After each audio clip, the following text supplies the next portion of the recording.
Welcome to Breaking 70, Race Against Father Time, Chasing Dreams and Defying Time with Brian Bailey. Hey there, GolfCask members. This is Brian Bailey bringing you episode 8 of Breaking 70, Race Against Father Time. Injury report, man, I feel good. My last PT is Friday. I was hitting some putts and some chips in the yard and indoors, and the back is feeling good. So should be released completely on Friday to start working my way back into swinging a golf club, which is pretty exciting considering it's really been almost 3 months since I was able to kind of move a golf club around. So I'm excited about that. What we're going to talk about today is, once again, we're going to talk about skills, right? So I kind of set you up.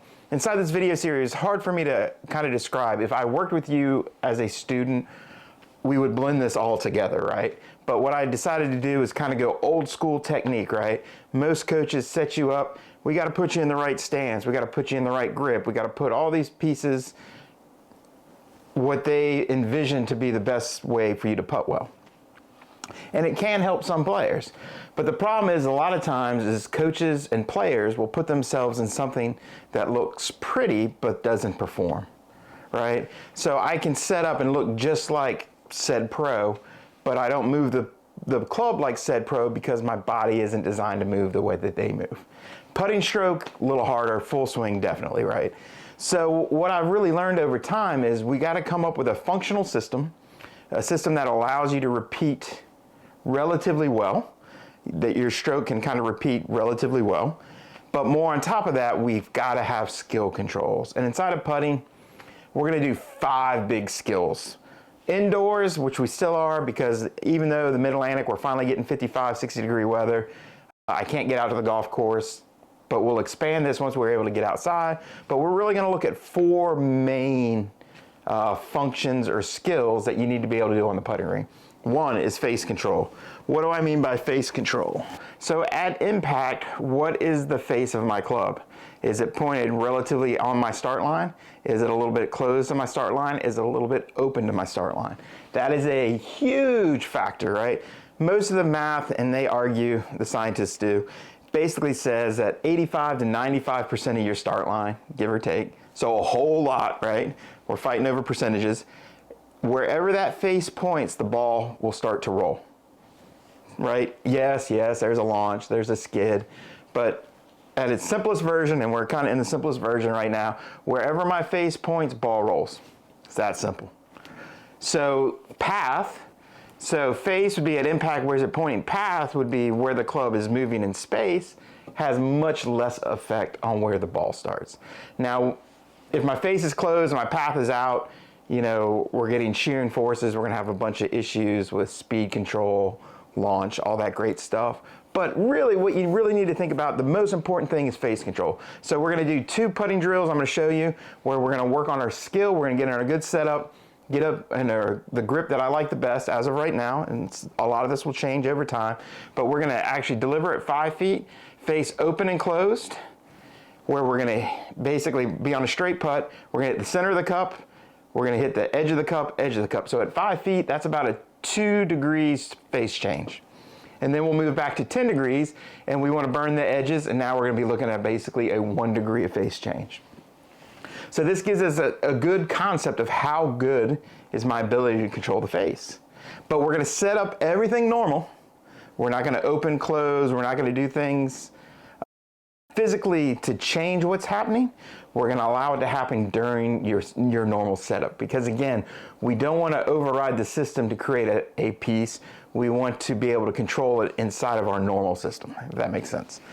So face control is really big. And then we're going to do impact control, right? We're going to go toe, heel, center. So we're going to start at 5 feet, and we're going to purposely set up normal, and we're going to try to hit it on the toe, try to hit it on the heel, and try to hit it on the center of the face. So here's what's exciting when you do skill training. One is you're starting to feel, when I hit it on the toe, it feels like this. So I'm starting to get feedback on what that is. Or if on the heel, the ball reacts like this. So I get the feel, I get the sound.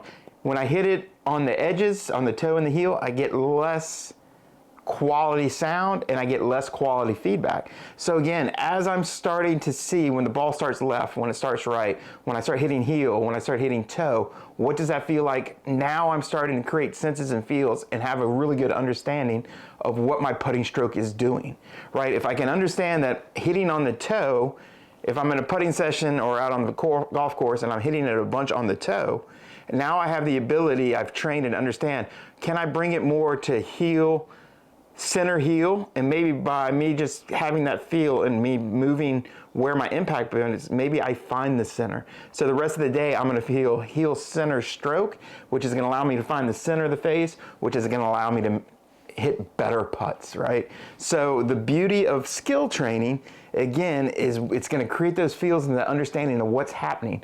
No longer can you, when you miss a putt, you can't say, now you're gonna be able to say, man, it was a little on the toe, my face was a little bit open, and next we're going to talk about low on the putter, center on the putter, or high on the face putter, right? So now we're going to look at up and down vertically, right? So we have lateral, where is it? And we have up and down. So this is going to be more kind of angle of attack, low point control. So how is my putter coming into the ball? So again, I'm controlling where the putter is bottoming out. So am I hitting it low on the face? Am I hitting it high on the face? Am I hitting it center of the face? So again, where am I moving it up and down the face? This one's a little harder for most athletes, but over time you'll get a good understanding. And again, we need to figure out what conditions we roll the ball best at. So basically we're saying, hey, we control the face, we control path, and we control angle of attack. And then the fourth big one is going to be speed control. So when I talk speed control, I want to be able to hit it at a certain speed, and then I want to be able to blast it past that a couple feet and leave it short of that a couple feet. So again, starting to be able to understand what that does. So again, the beauty of the system, when I'm doing speed control work and I'm starting to get face control and face feedback, I can start to say, you know, when I start to hit it on the toe, I tend to miss it a little bit short of my distance, and maybe my face feels a little open. And maybe my impact point might feel a little low on the vertical.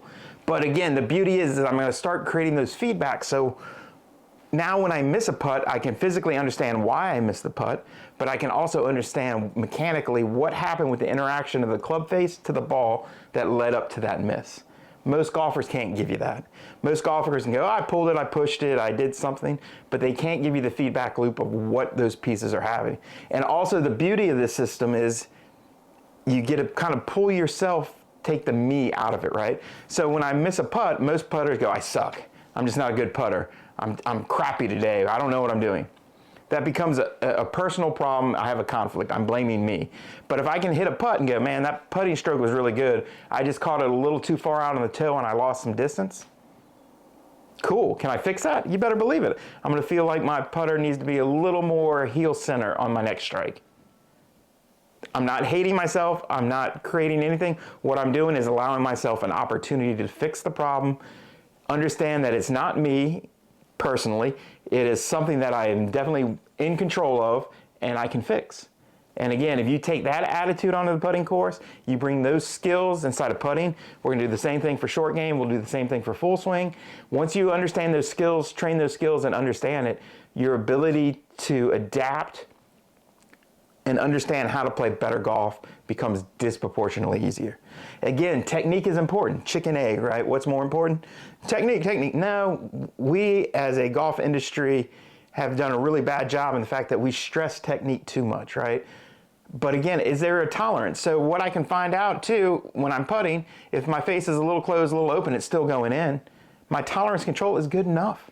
It doesn't have to be perfect. When a lot of people think technique work and things along that line, they're looking for perfection. They're looking at ball launch monitor numbers and they're trying to achieve a certain number or a certain piece. No, what I need to do is find an operational envelope where I can kind of perform at.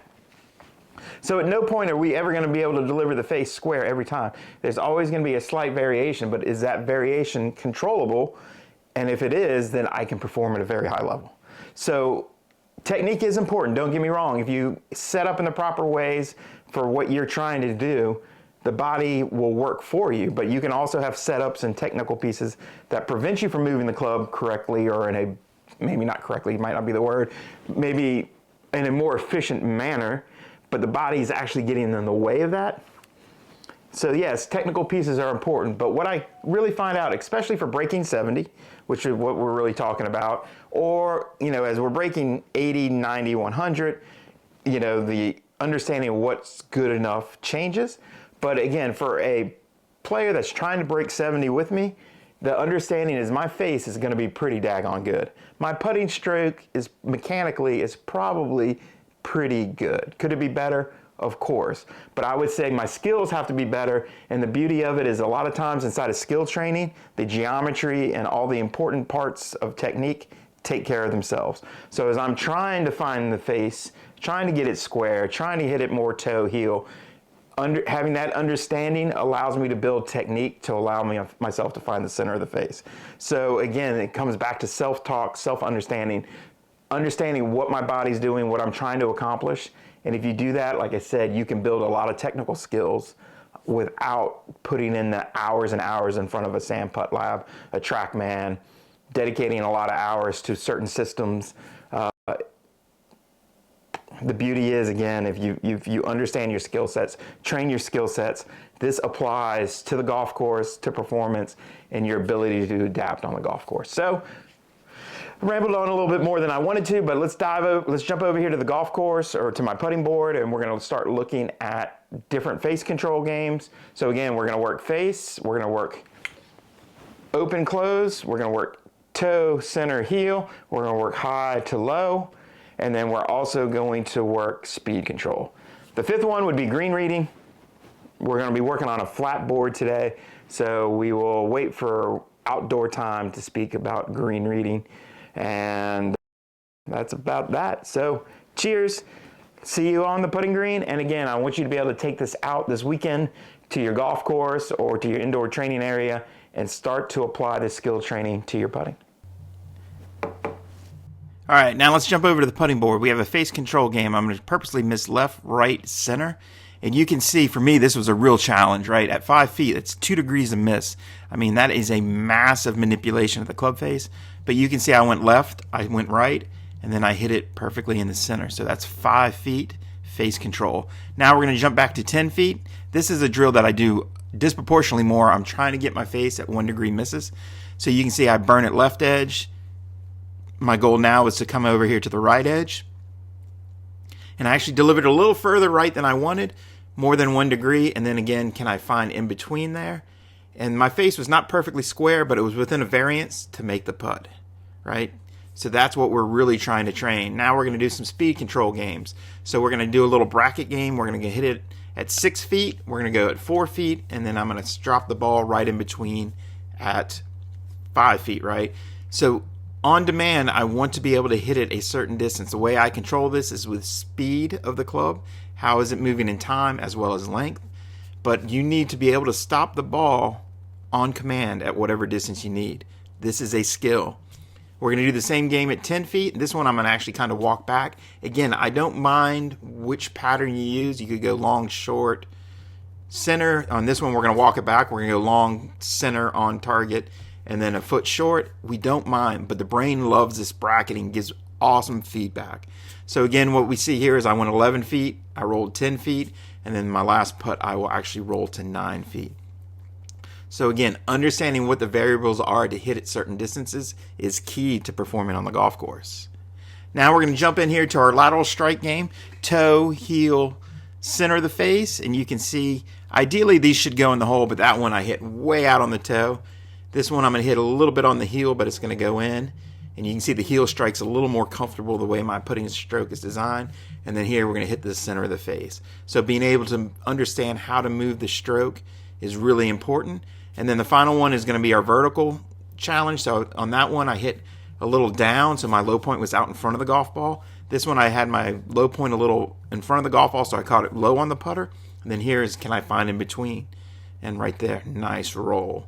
So those are your different strikes. All right, GolfCask members, I hope that was helpful and a little bit of skill testing. To me, that is the best way to train. The beauty of too is you can do a lot of that indoors on a carpet, putting green, putting mat, anything that you have indoors, as well as take it outdoors as well. So our ability to control the face is king. Being able to control lateral strikes, vertical strikes, and distance control is massive. So play around with that. You'll find that some parts of those drills are going to be really easy. Missing it right, left, hitting it on the toe, hitting it on the heel, you'll find certain things are easier than others. But over time, you should be able to control the club well enough to start to create the patterns that you need to happen to make that skill work.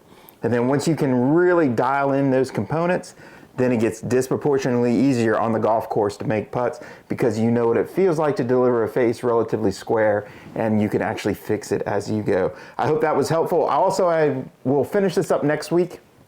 We'll take this into the first week of March, where we'll finish kind of tie-up putting. We'll talk some orientation pieces and bringing all these components together. Also, make sure that you watch the video. I'm speaking with Dr. Mike Grevlos, or I already have by the time this releases. We're going to talk about thoughts on the putting green. Why do people's thoughts on the putting green disproportionately are different than what they think on the golf course? And many times those thoughts are so detrimental, it really affects performance. So make sure you watch that video as well, inside of Pouring in Birdies. And it was fun, it's real.